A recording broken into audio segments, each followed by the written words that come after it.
अब बेटे जो अगला टॉपिक हमारा है थ्री इक्वेशंस ऑफ मोशन। पहली इक्वेशन है v माइनस यू इज गुड 80, सेकंड है s इज गुड ut plus half t square, और थर्ड इक्वेशन है v square minus u square equal to 2as। ये थर्ड इक्वेशन ऑफ मोशन। तो ये तीन इक्वेशंस ऑफ मोशन है, इनके ऊपर बेटे आपको न्यूमेरिकल आते हैं सबसे ज्यादा न्यूमेरिकल, ये क्योंकि ये बेस है हमारा। इसमें v आपको सबको पता है फाइनल वेलोसिटी है, u बेटा हमारी इनिशियल वेलोसिटी है,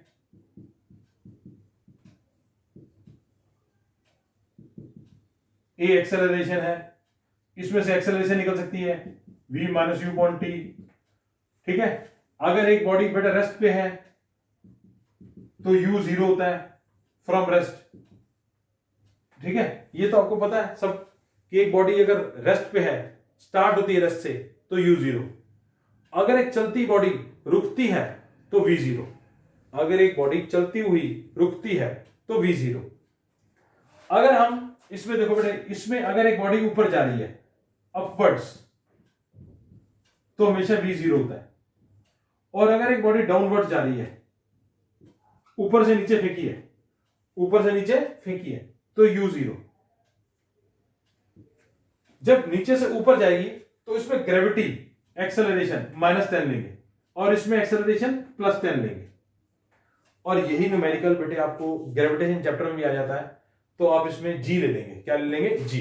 a और g बराबर है, -10 ले लो चाहे 9.8 ले लो, बट अगर आपको दी होगी तो 10 लेंगे, अदरवाइज 9.8 लेंगे। क्योंकि ये क्वेश्चन एक्चुअली जो ऊपर और नीचे जाने वाला है ना बेटा, ये क्वेश्चन ग्रेविटी से रिलेटेड है चैप्टर। तो अपवर्ड जाएगा तो v जीरो, क्योंकि मैक्सिमम पॉइंट पे हाइट पे v जीरो होता है। और जब ऊपर से नीचे आएगी, ऊपर से नीचे देखो, ये ऊपर से नीचे आ रही है डाउनवर्ड्स, तो u जीरो, ये लिखना है बेटा। और अगर एक बॉडी फ्रॉम रेस्ट स्टार्ट होती है, फ्रॉम रेस्ट, तो u जीरो। इफ स्टॉप्स, चलती हुई बॉडी रुकती है तो v जीरो। अच्छा, इसमें ना कभी कभी न्यूमेरिकल ऐसा आता है कि एक बॉडी चल रही है, मान लो 30 किलोमीटर पर आवर या मीटर पर सेकंड पे मूव कर रही है, और ब्रेक लगाने के बाद उसकी वेलोसिटी 20 पे आ जाती है, 30 से 20 पे। तो याद रखना है बेटे, जब भी वेलोसिटी चेंज होती है तो जो पहले वाली होती है वो इनिशियल, बाद वाली फाइनल। पहले इनिशियल, बाद वाली फाइनल।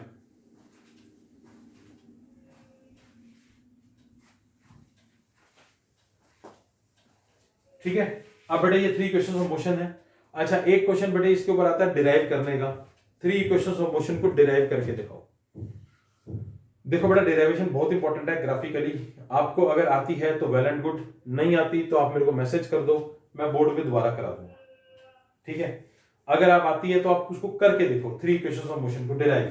पहले तो ये फॉर्मूले हैं, इनको लिख लो, फिर थ्री इक्वेशंस ऑफ मोशन को डिराइव करो।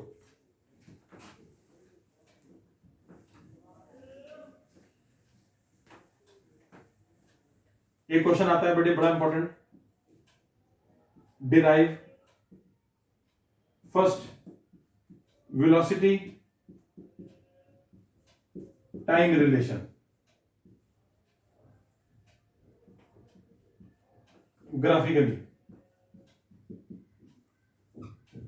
ये होता है बेटा v minus u is equal to 80 velocity time relation. कभी कभी मैडम ना सीधा सीधा देती है, डिराइव करो v minus u is equal to 80 को, कभी दे देती है मैम स्कूल में पेपर में।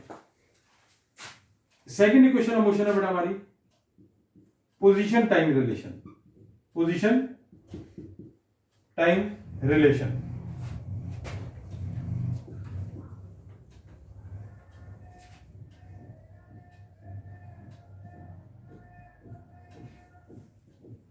S equal to ut plus half at square.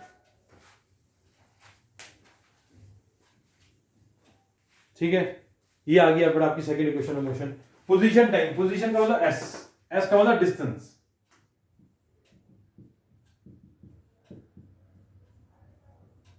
Third equation है बेटा पोजीशन वेलोसिटी रिलेशन।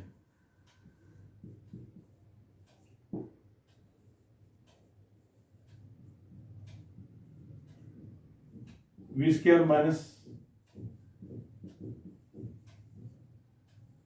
इनको ग्राफिकली डिराइव करना है। ये क्वेश्चन आता है पेपर में, आप लोग बेटे इसकी इक्वेशंस ऑफ मोशन को डिराइव करेंगे।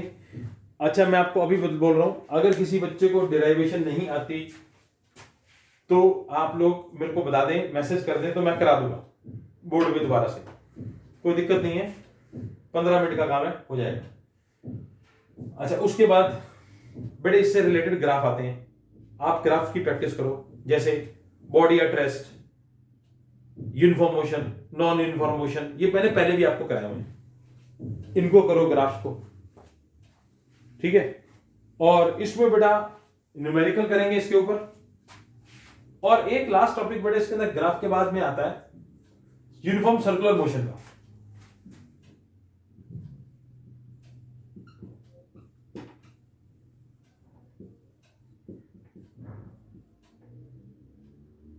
ये इंपॉर्टेंट टॉपिक है। जब ये बॉडी सर्कुलर मोशन में घूमती है एट कांस्टेंट स्पीड या uniform speed you can say, तो वो यूनिफॉर्म सर्कुलर मोशन में होती है। और यूनिफॉर्म सर्कुलर मोशन में ये एक्सेलरेटेड होती है। क्या होती है बेटा? एक्सेलरेटेड। इसका कारण है because its velocity changes at every point.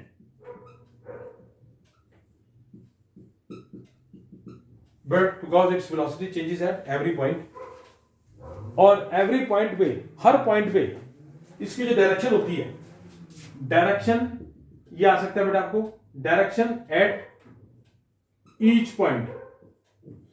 क्या होती है बेटा डायरेक्शन इसकी? टेंजेंशियल डायरेक्शन होती है, टेंजेंट की फॉर्म में, मतलब परपेंडिकुलर। थीटा जो होता है इसका 90 डिग्री होता है, थीटा मींस एंगल, 90 डिग्री का परपेंडिकुलर होती है। फोर्स और मोशन आपस में क्या होते हैं? परपेंडिकुलर, 90 डिग्री पर, ठीक है। टेंजेंशियल डायरेक्शन होती है बेटा, हर पॉइंट पे टेंजेंट की तरफ से डायरेक्शन चेंज होती रहती है। हर सर्कल पे बहुत सारे टेंजेंट्स बनते हैं, इनफाइनाइट टेंजेंट्स बनते हैं, हर पॉइंट पे अलग टेंजेंट होता है। टेंजेंट ऐसे होता है बेटा, ऐसे, इस पॉइंट पे ऐसे, इस पॉइंट पे ऐसे। तो आप देखो हर पॉइंट पे डायरेक्शन चेंज हो रही है, हर पॉइंट पे। ऐसे बहुत सारे पॉइंट्स होते हैं, मैंने तो दूर दूर लिए, बट ये बहुत माइनर भी होते हैं, 1 mm, हर पॉइंट पे डायरेक्शन चेंज हो रही है, इसकी वजह से ये घूमती है पूरी। और इसका बेटे न्यूमेरिकल आता है स्पीड का, स्पीड निकालने का, वो होता है total distance upon total time, 2 पाई r अपॉन t। क्योंकि बॉडी सर्कल में घूम रही है तो टोटल डिस्टेंस होगा 2 पाई r, total time t।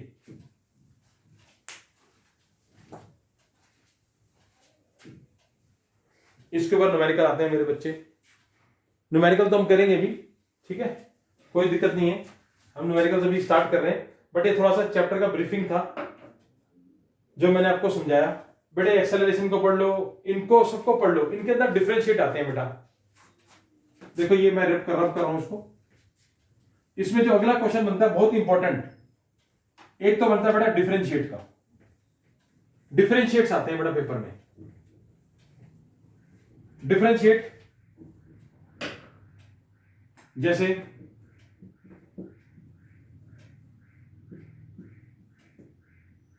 Uniform acceleration, non uniform acceleration, speed velocity, distance displacement,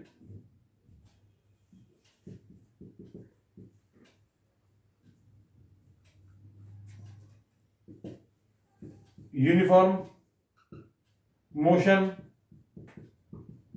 non uniform motion,